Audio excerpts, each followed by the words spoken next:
Okey, kali ni kita akan react sebuah telefilm yang bertajuk Di Pinggir Ilusi. Jom kita tonton. Semua ni Mas Tura yang masak. Dahlah cantik. Memang sesuai sangat dengan Isman. Selagi awak belum bergelar isteri saya yang sah, jangan cuba panggil saya abang. Saya dah mula suka dengan Cik Oni. Sejak saya nampak Cik Oni dalam mimpi, saya jatuh cinta dengan Cik Oni. Saya tak kenal pun Cik Isman. Abang izinkan saya jalankan tanggungjawab saya sebagai seorang isteri.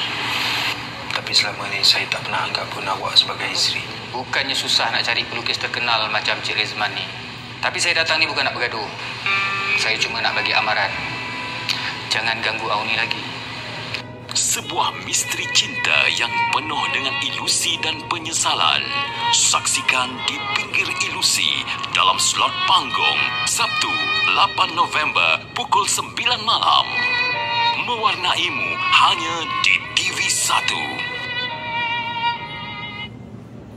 Okey, telefilm ni sebenarnya dah tayang lama dah. Kat 5 tahun dah rasanya. 5 tahun, lebih 5 tahun dah. Tayang Januari 2020, maksudnya sebelum PKP. Jadi channel ni pun belum react video, react telefilm masa tu. Jadi saya pun terlepas. So cerita dia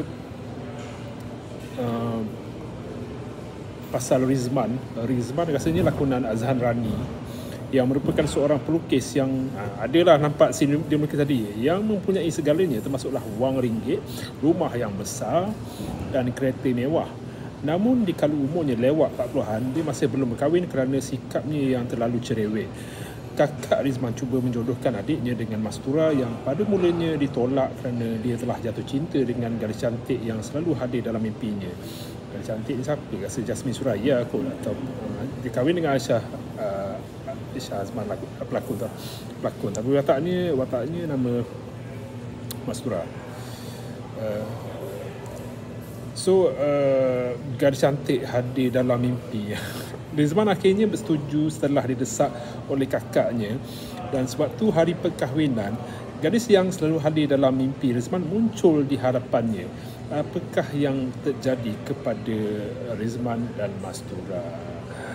So kalau tengok dekat gambar perkahwinan ni, memang Azhan Rani dengan Aisyah Azman lah. So gadis misteri tu Jasmine Suraya lah. Jadi apa yang bakal berlaku seterusnya dalam perkahwinan mereka tu? Adakah Mas Tura akan diceraikan kerana Azhan Rani terlalu mengikut firasat mimpinya? Okey, selain tu telefilm ni turut menampilkan pelakon seperti Laila Nasir, Zarin Min dan juga Zaidi Omar. Okey, jumpa lagi.